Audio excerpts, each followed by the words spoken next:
Ayan, tilad dito, tilad yan. Ganyan talaga ang mangyayari sa mga leftover food sa ref. Uy! At nang matapos ang nagdaang holiday seasons nitong 2025, tirahin na natin ang mga natirang pagkain. Hindi lang si Chef Fry gumagamit ng Nora.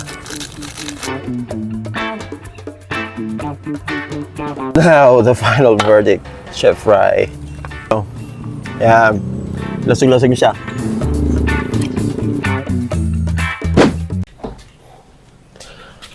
Okay, let's try it out. This leftover lechon. Come on. And this is the bone of the leftover lechon. Basically, this is buto-buto. Tagalogin natin. And this is now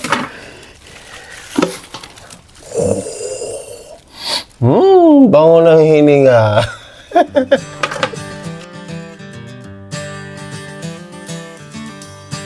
Matapos nga ang nagdaang holiday season ngayong 2025, napakadami talagang leftover food sa ref.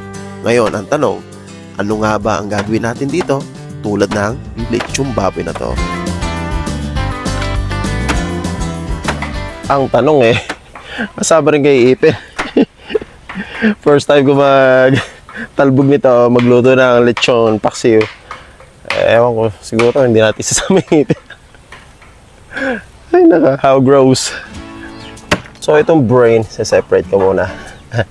Parang mas gusto ko sa sinigang to Yan. Okay.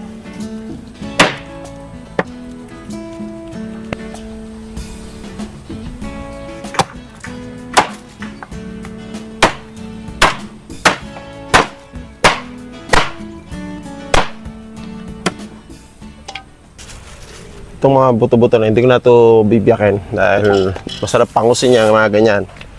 Yan, as is na yan. Ilan lang na malaki. Yan. Ito. And ready to go for our 2 pots to be set on fire. Lechon paksiw, sinigang. Ano kaya mas masarap? Ayaw sumagot.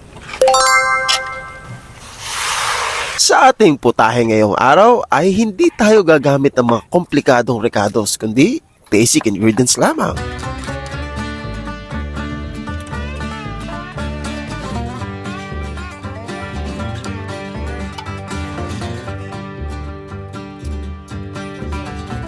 So habang nakasigang yung ating sinigang na lechon, ito na ating titimplahin itong lechon paksiw. Okay?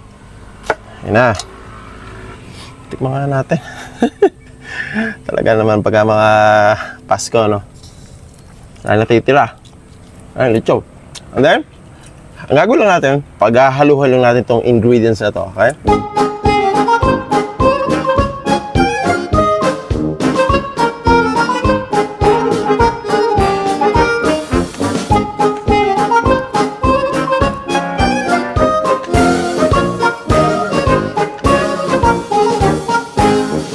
Well, bago ko nga pala ihanda ang mga sangkap at tilad-tila rin ang mga lechon, mga buto-buto, ito muna ang aking ginawa. Kumuha ako ng gabi dyan sa pilapil, sa bukid. At namitas tayo ng mga pechay na ilalagay natin sa sinigang. Okay. Okay, tikman na natin. Lagas-lagas na, lusak na. Pwede na. Kulang sa asim Ibigan natin. Ibigyan natin ng Nor. Hindi lang si Chef Fry gumagamit ng Nor Chef Fry, baka naman. Chef Fry, tikman mo to. Mas masarap to sa gawa mo.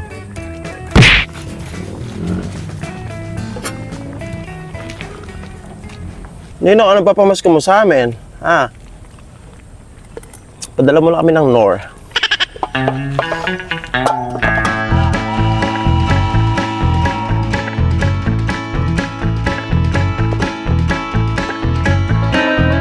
And this is now the final verdict. Chef Fry.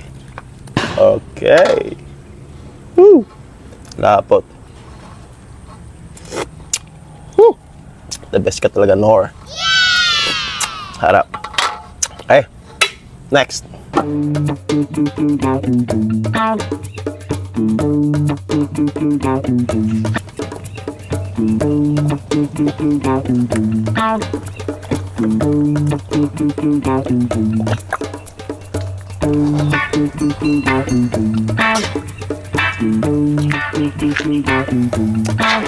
Oh.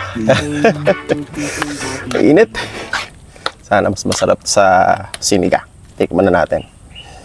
Lechon paksiw. Sarap. Grabe. Lasang sauce. Dami sarsa.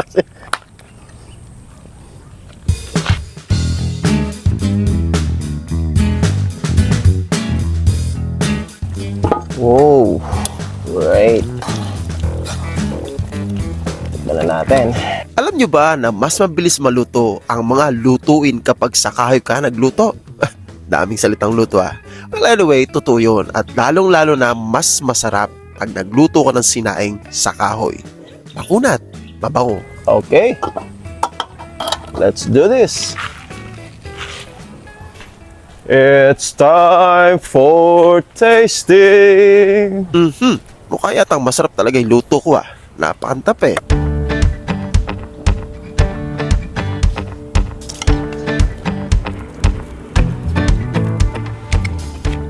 So pag itong holiday season, December, talagang we have so much left over in our refrigerator. So we can make ways to save and to make delicious food like this. Lechon paksiw, lechon sinigang.